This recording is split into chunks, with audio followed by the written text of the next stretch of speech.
जय जोहार, नमस्कार। दैनिक छत्तीसगढ़ चैनल देख रहे हैं आप और छत्तीसगढ़ प्रदेश की आज की तमाम सभी महत्वपूर्ण बड़ी खबरों की शुरुआत आज की पहली बड़ी खबर के साथ। छत्तीसगढ़ के कई जिलों में बारिश की वजह से ठंड के हालात बढ़े, जहां कोरिया, मनेन्द्रगढ़ और गौरेला साथ ही बलरामपुर में देर रात से लेकर सुबह तक पानी गिरता रहा। दरअसल छत्तीसगढ़ के सरगुजा संभाग समेत कई जिलों में बारिश हो रही है। मनेन्द्रगढ़, चिरमिरी, भरतपुर, कोरिया, बलरामपुर और गौरेला, पिंडरा, मरवाही में देर रात शनिवार सुबह से लेकर अगर बात करें तो यहां पर सुबह से बादल छाए रहे। वहीं बारिश होने की वजह से इलाके में ठंड बढ़ गई है। 2 दिनों तक ये दौर जारी रह सकता है। अंबिकापुर से लेकर सूरजपुर जाने वाले नेशनल हाईवे क्रमांक 43 पर सुबह तक घना कोहरा छाया रहा। वहीं बारिश और कोहरे के बीच मुसाफिरों को लाइट ऑन करके वाहन चलाने को मजबूर होना पड़ा। इसके अलावा रायपुर और दुर्ग भिलाई में बात करें तो सुबह हल्के बादल छाए हुए हैं। बंगाल की खाड़ी से आ रही नमी युक्त हवाओं के कारण रायपुर, बिलासपुर, अंबिकापुर, पेंड्रा में रात का पारा 3 से 4 डिग्री तक बढ़ा हुआ है।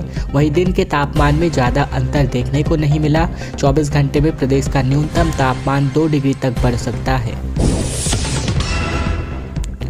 हाई कोर्ट के निर्देश के बाद अब एक्शन मोड में बिलासपुर पुलिस नजर आई, जहां सरप्राइज चेकिंग अभियान चलाकर 234 वाहनों पर कार्यवाही की गई, जिनसे 77,000 रुपए का जुर्माना भी वसूला गया।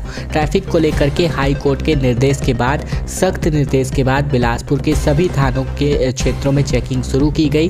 बिलासपुर शहर के मुख्य स्थानों में सरप्राइज चेकिंग लगाकर पुलिस ने 234 वाहनों पर ताबड़तोड़ कार्यवाही की है। चेकिंग के दौरान ड्रिंक एंड ड्राइव, 3 सवारी, बिना नंबर, गलत तरीके से लिखे गए नंबर प्लेट, प्रेशर हॉर्न, संदेहास्पद वाहन, इसके अलावा बिना सीट बेल्ट, काली फिल्म और संदिग्धों की जांच की गई, जहां पुलिस ने ट्रैफिक नियम तोड़ने वाले वाहन चालकों से 77,000 रुपए का जुर्माना भी वसूला है। छत्तीसगढ़ में अब तक 82,44,000 मीट्रिक टन धान की खरीदी हो चुकी है। किसानों को 17,773 करोड़ रुपए का भुगतान छत्तीसगढ़ की सरकार ने किया है, तो वहीं 48,23,000 मीट्रिक टन धान का उठाव अब तक हो चुका है। दरअसल छत्तीसगढ़ में धान खरीदी को लेकर अपडेट है, जहां छत्तीसगढ़ में खरीफ विपणन वर्ष 2023-24 के तहत 1 नवंबर 2023 से शुरू की गई धान खरीदी का महाअभियान निरंतर जारी है। राज्य सरकार द्वारा इस साल मोदी की गारंटी के अनुरूप किसानों से 21 क्विंटल प्रति एकड़ के मान से धान खरीदी की जा रही है।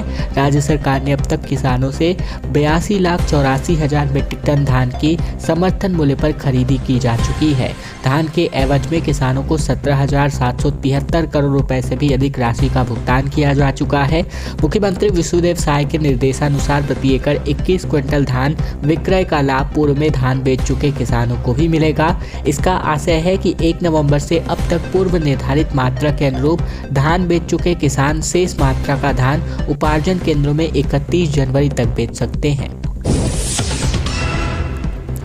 9 से लेकर 19 जनवरी तक छत्तीसगढ़ की 30 ट्रेनें रद्द की जा चुकी है। अनूपपुर स्टेशन में तीसरी लाइन कनेक्टिविटी का काम करने के नाम पर इस वजह से ट्रेनों को कैंसिल किया गया है। कटनी भोपाल रूट की गाड़ियां इसकी वजह से प्रभावित चल रही हैं।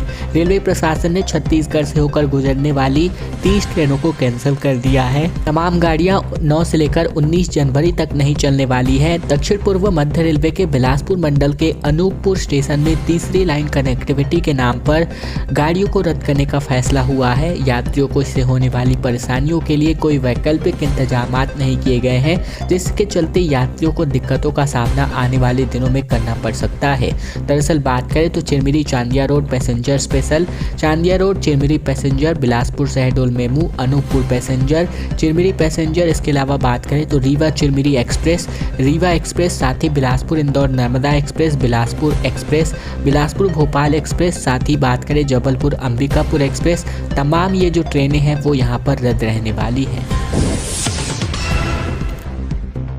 हसदेव क्षेत्र में कांग्रेस की जांच टीम पहुंची, जहां ग्रामीणों ने कहा कि नई खदानों के खिलाफ ग्रामीण है। दरअसल प्रस्तावित खदानों की स्वीकृति को तुरंत निरस्त करने की अपील जो है कांग्रेस ने सरकार से की है। दरअसल सरगुजा जिले के हसदेव अरण्य क्षेत्र में कोयला खदानों के लिए वनों की कटाई और ग्रामीण आदिवासियों के साथ अत्याचार के मामले में गठित की गई कांग्रेस की जाँच टीम ने बीते दिन अपना रिपोर्ट पेश किया और बीते दिन ही इन्होंने प्रभावित क्षेत्र का दौरा किया था। पूर्व मंत्री डॉक्टर प्रेमसाय सिंह टेकाम की अध्यक्षता में जांच टीम ने साली, हरिहरपुर, घाटबर्रा और फतेहपुर के लोगों से बातचीत की। कांग्रेस जांच की टीम को ग्रामीणों ने बताया कि प्रभावित गांव के लोग अपनी जमीन नहीं देने के लिए प्रतिबद्ध हैं। वे पिछले 675 दिन से जंगल और जमीन को बचाने के लिए हरिहरपुर और घाटबर्रा गांव में धरना प्रदर्शन कर रहे हैं। ग्राम हरिहरपुर में धरने पर बैठे ग्रामीणों ने प्रतिनिधियों जहां रामलाल करियाम, साली, इंद्र कुंवर, इसके अलावा मदनपुर साथी बात करें यहाँ उमेश्वर, साली, साथी संपत्तिया हरिहरपुर ने ग्रामीणों की ओर से एक स्वर में कहा कि हसदेव अरण्य क्षेत्र की सभी 23 प्रस्तावित कोयला खदानों को निरस्त किया जाए। बिलासपुर में जनवरी से पानी का सप्लाई शुरू करने का दावा पूरी तरीके से फेल होता नजर आ रहा है। पाइपलाइन की लीकेज दुरुस्त करने में 8 दिनों का वक्त लग गया। कमिश्निंग का काम अभी भी अधूरा हुआ है। दरअसल बिलासपुर जिले में खूटा घाट बांध से शहर वासियों को पानी सप्लाई की योजना लगातार लेट होती नजर आ रही है। 15 दिन पहले बातचीत में तत्कालीन नगर निगम कमिश्नर कुणाल दुदावत ने जनवरी से अरपा पार के 16 पानी टंकियों में 49,000 घरों में पानी सप्लाई का वादा किया था।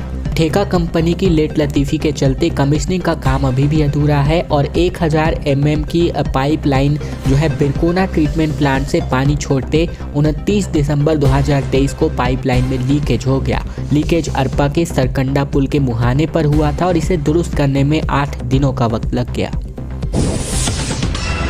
आंध्र प्रदेश में बंधक बनाए गए छत्तीसगढ़ के 8 नाबालिग समेत 43 मजदूरों को मुक्त कराया गया और सभी सकुशल वापस घर पहुंचे हुए हैं। बलौदाबाजार पुलिस ने अधीक्षक कुशल के नेतृत्व में सहृदयता एक बार फिर से अपने सामने आए। आंध्र प्रदेश में बंधक मजदूरों की सूचना मिलने पर त्वरित सारे इंतजामात कर उन मजदूरों को ईंट भट्टे से सकुशल उनके घर पहुंचाने की व्यवस्था की गई है। बंधक मजदूर परिवार सकुशल बलौदाबाजार जिले के राजदेवरी थाना क्षेत्र ग्राम चांदनी पहुंच चुका है।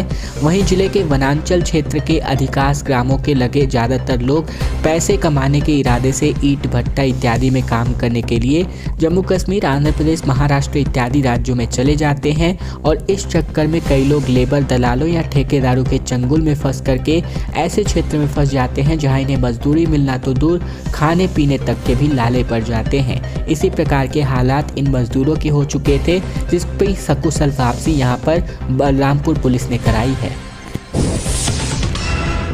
अबूझमाड़ के मलखंभ खिलाड़ियों को गोल्ड मेडल मिला। दमन और दीव के बीच गेम्स में 2024 में इन्होंने मारी बाजी, क्योंकि छत्तीसगढ़ के मलखंभ खिलाड़ी अब नंबर 1 बन चुके हैं। कोंडागांव की अबूझमाड़ के मलखंभ व स्पोर्ट्स एकेडमी के खिलाड़ियों ने एक बार फिर से प्रदेश का नाम गौरवान्वित किया है। बीच गेम्स में पूरे भारत के खिलाड़ियों को पछाड़कर अबूझमाड़ के छात्रों ने स्वर्ण पदक हासिल किया है।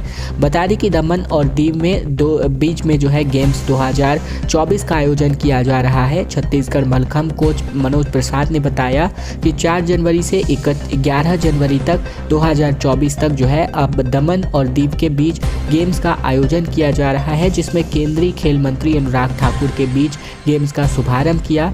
इस प्रतियोगिता में पूरे भारत के टीमों को पछाड़कर छत्तीसगढ़ के मलखंभ खिलाड़ी नंबर 1 बने हुए हैं।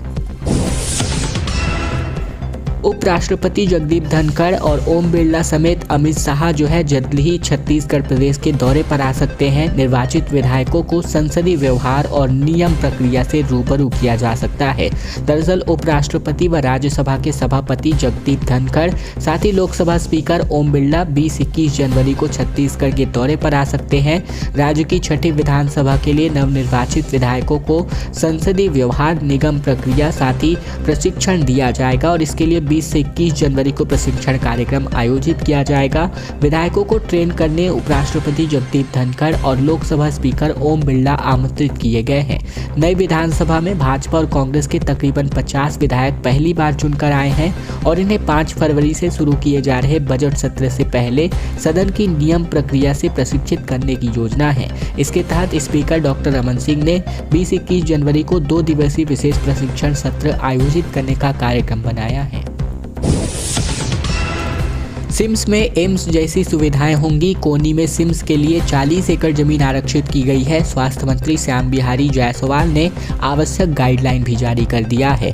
दरअसल बात करें तो स्वास्थ्य एवं परिवार कल्याण और साथ ही चिकित्सा शिक्षा मंत्री श्याम बिहारी जायसवाल ने बिलासपुर में छत्तीसगढ़ के इंस्टीट्यूट ऑफ मेडिकल साइंसेस यानी कि सिम्स का निरीक्षण किया और इस दौरान इन्होंने अधिकारियों को व्यवस्था में सुधार के आवश्यक गाइडलाइन जारी किए।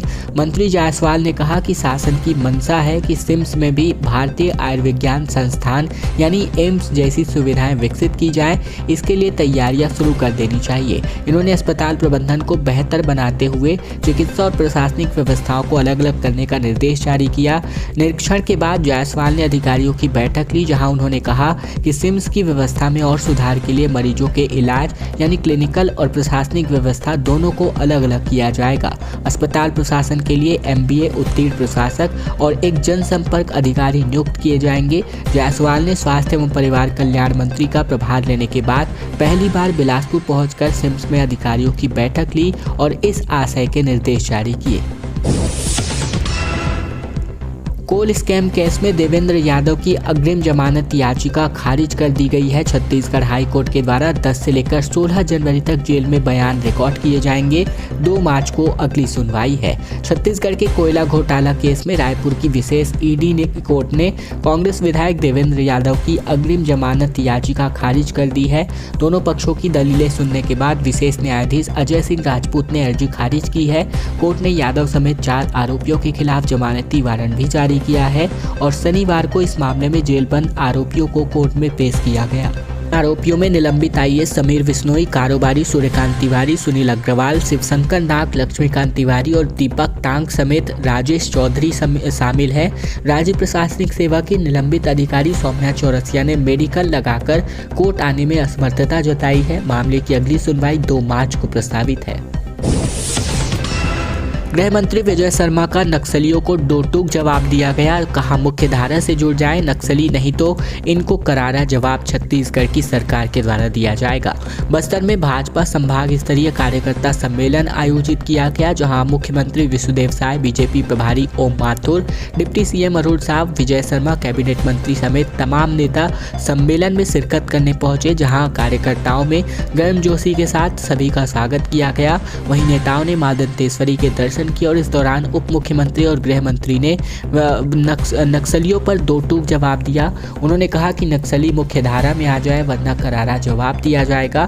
मां दंतेश्वरी के दर्शन करने पहुंचे गृह मंत्री विजय शर्मा ने पत्रकारों से बातचीत में कहा कि नक्सलियों के खिलाफ सख्त रुख अपनाने का फैसला लिया गया है। उन्होंने कहा कि वार्ता के लिए मनमाही नहीं है, बल्कि युवाओं को मुख्य धारा में आना पड़ेगा। बस्तर के कार्यकर्ता सिर पर कफन बांध करके काम करते हैं, कहना है जगदलपुर के बीजेपी प्रभारी का। इंडिया हो या फिर घमंडिया, किसी की नहीं चलने वाली है। दरअसल छत्तीसगढ़ में चिंतन शिविर और परिवर्तन यात्रा के बाद बीजेपी ने बस्तर से ही कार्यकर्ता सम्मान समारोह की शुरुआत की है। शनिवार को जगदलपुर में संभाग स्तरीय आयोजन किया गया, जहां मुख्यमंत्री साय ने कहा कि बूथ से लेकर जिला स्तर के कार्यकर्ताओं को सैल्यूट करने हम आए हुए हैं। नक्सल क्षेत्र में सिर पर कफन बांध करके बीजेपी के लिए आप हम काम करते हैं। वहीं प्रभारी ओम माथुर ने कहा कि लोकसभा की 11 सीटों पर भी अगर मुझे काम के लिए भेजना होगा तो मैं बस्तर के कार्यकर्ता को भेजूंगा। आप सभी बधाई के पात्र हैं। पहली बार छत्तीसगढ़ में बीजेपी ने आदिवासी CM बनाया है। लोकसभा में भी इंडिया हो या फिर घमंडिया, किसी की भी गठबंधन नहीं चलने वाली है। ये बीजेपी प्रभारी ओम माथुर ने बयान जारी किया। भूपेश बघेल को दिए गए थे 508 करोड़। ईडी ने कहा कि महादेव ऐप के प्रमोटर्स ने भेजी थी रकम। पूर्व CM ने कहा कि राजनीतिक साजिश का ये पूरी तरीके से हिस्सा बना दिया गया है। दरअसल छत्तीसगढ़ विधानसभा चुनाव के दौरान भूपेश बघेल को महादेव सट्टा ऐप प्रमोटर्स के खिलाफ 508 करोड़ रुपए दिए गए थे। ईडी की चार्जशीट में ये खुलासा हुआ है। असीम दास के बयान के मुताबिक महादेव ऐप के एक प्रमोटर शुभम सोनी ने उसे कैश पहुंचाने का काम किया था। इस इस पर पूर्व सीएम ने कहा है कि ईडी राजनीतिक आकारों के इशारे पर साजिश कर रही है। ईडी के मुताबिक मामले में एक और राजदार मिला है जिसके कई और खुलासे हो सकते हैं।